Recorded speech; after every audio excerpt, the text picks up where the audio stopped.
Hey everyone, it's your boy MP coming at you live and direct from the Hell Mega headquarters out here in beautiful San Francisco, California. Super mad right now, super livid, and had to. Just something deep down inside me as a car enthusiast and as a representation of the automobile industry decided to again call out Yahoo Auto and talk about another piss poor article that they've been a part of. They just did an article, and I'm going to have to click over to the website here because I want to go down, break down every single car for you. Best resale value cars 2010. And I find it kind of bizarre and kind of fucking out of this world that they've picked not one, but two, three, four products that are Toyota products. And I'm wondering how much Toyota paid them to publish this. Let's start off first. Best resale value under $20,000, a Scion XB. And the most amazing thing, and please do not be duped by this, and obviously Yahoo was, is that they say resale value after 60 years. That is based on a 10,000 mile per year residual that is set by the factory, so they can set as high and low as they want to. So just because Toyota, who owns Scion, and it even says here, it doesn't hurt that Scion is a Toyota nameplate. Oh, it most definitely does right now. Have you not been watching the fucking news? There's 10 million Toyotas on recall right now. No one wants to touch a Toyota with a 10-foot pole. Not to mention that you can't even buy a Toyota right now, even if you want to, if the car's on recall. And they haven't really resolved the issue at hand. So fantastic job of guiding us, or the consumers, that these products that Toyota builds are high resale value products when they really, really aren't. As a matter of fact, right now, if you're smart enough to do some back-end research, Yahoo Auto, you would know that at auction right now, you can't even buy used Toyotas. They're not even selling. They're not even allowed to be sold. So congratulations to you. If you really want to do, this is a little off subject, if you really want to do best resale value cars, let's talk about 2007, 2008s that are still holding up their value currently right now. They're doing better than residual value. Let's not go off of the 60% that Toyota set by Scion so that they can shrink the payment so that they can move more units, which they're not even doing right now. So poor choice right there for best car under $20,000. You said the Mini Cooper S for $20,000 to $25,000. I'll give you that. I think that the car is a little bit gimmicky, and even though the car set is 68% residual, for the most part, they do hold up their value pretty well. There's a huge niche market for the Mini Cooper S. People are quite smitten about them, especially in large metropolitan areas like the Bay Area, New York, LA. So they do hold their value pretty well. Toyota Prius, best resale value for $25,000 to $30,000. 61% residual, which would be less than a Volkswagen Jetta TDI that also boasts the same fuel efficiency. I don't know why you chose this car, especially since they just have a brake recall issue and they're not even allowed to be sold right now. Fantastic job not taking into consideration the market value, the market situation. Again, I applaud you for fucking stupidity. We're going to scroll down now. $30,000 to $45,000, Audi A5 2.0 Quattro. Interesting selection. You guys all know I'm a big fan about the A5 2.0 or the A5 in general. I don't think that that's the best resale value between $30,000 to $45,000. And I would have to double check. I don't even think that that is an accurately set residual at 63% by Audi. But I don't know if that's the true winner, in my professional opinion. A very, very good car, a very clean car, and I've done a video on it. I'll link that up. You should check it out. But I don't know if that is the true winner at $30,000 to $45,000. I don't know if I could say that. And over $45,000, the 2010 Lexus LS 460.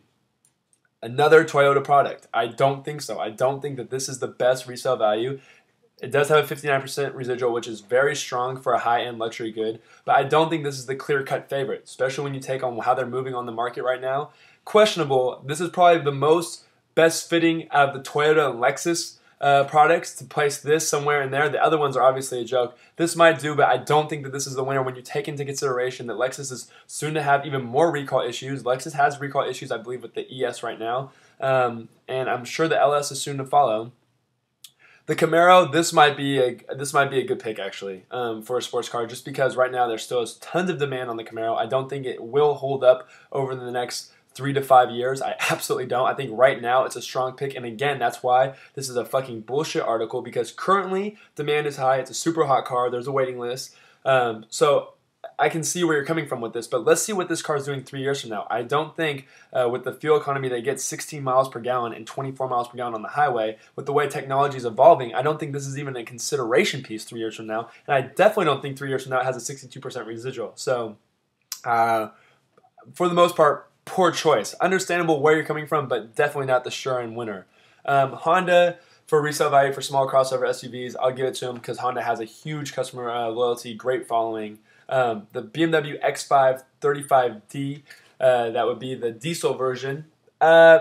I don't know. Car just came out. We don't know the history behind that. And the gasoline X5s don't do very well right now in the States. I would like to think that with the movement of diesel, but if you've done your back-end research, you would know that a lot of manufacturers are going to be cutting back on diesel production imported here in the U.S. because our government will be fining manufacturers heavily for not moving gasoline products. So again, you didn't do your fucking job, and again, you're probably wrong. Followed by, this is the biggest joke, well, the third biggest joke actually, but the X6, come on, dude. For large and mid-sized crossover SUVs, they don't even move off the lot. Just because BMW oversets the residuals, 64% residual, everyone in the automobile industry knows BMW oversets the residuals. They're selling for $4,000 to $5,000 back of book right now. You should know this. They're not even getting market value.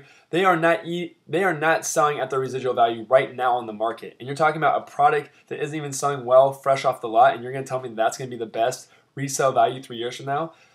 It's obvious that you're going by just strictly residuals, but a lot of consumers don't understand this, and it's an insult to a lot of people, especially in the automotive industry, that you're putting out this kind of information. And my favorite of all, 2010 Jeep Wrangler Sport for truck-based SUV, 64% residual. Jeep dealerships are going out of business all over the country. In the Bay Area, there's 2 right now, I think, one in San Jose and one in the East Bay. I have no idea where you got this. This is a poorly picked choice. I would love for Yahoo, who partnered up with, I think, Kipling? Yeah, Kiplinger.com to email me, and please let me know where the fuck you got this from, because this is, like, insulting to think that a Jeep is going to have the best resale value 3 years from now, when right now you can get $10,000 off sticker on a Jeep. So, which obviously hurts resale value down the future, because why would you spend tons of money on a new one or a used one when you can get a brand new one for a ton of money off? So, the best pick you probably did was the Honda Odyssey for minivan. That's a fantastic minivan, and the Toyota Sienna always did very good, but with the obvious recent downfall of Toyota, I think that the Honda is probably, this is the most accurate pick you made in the whole entire article, so I will applaud you for that. But following up with best resale value for the 2010 Toyota Matrix S is an absolute joke. Again, an overset residual at 62%. You should be ashamed of yourself that this is all you went by, and this is how you put it together. The redesign last year, Toyota's wagon boosts an impressive mix of economy, utility, and safety. Low annual fuel costs and ergonomics. Instrument panel company a resale value of 62% after 3 years. Come on, man. You already know the Toyota Matrix aren't even selling that well. Toyota is having a financial debacle. This is the list that you come up with. And then right underneath that it says recent article. Toyota recalls 437,000 Priuses hybrids globally. That is, I'm going to take a snapshot of that. That is like a crack up. Whoops, that won't do. So, you know, you guys look stupid. And then you have Honda adds 437 cars to global airbag recall. So you're putting up cars that are by manufacturers that are not selling, having recall issues, and none of these products are moving well, minus maybe the Honda Odyssey, and the A5 2.0 does well in the Camaro. But besides that, I really, really, really don't understand how you compiled this list. I would feel so humbled and blessed if you would please email me directly, michael@hellomega.com, and inform me how the fuck you constructed this. You should be ashamed. You should be embarrassed. And on that note, for all you other motorheads out there, love what you drive what you love, but don't believe what you read, and stay Hell Omega.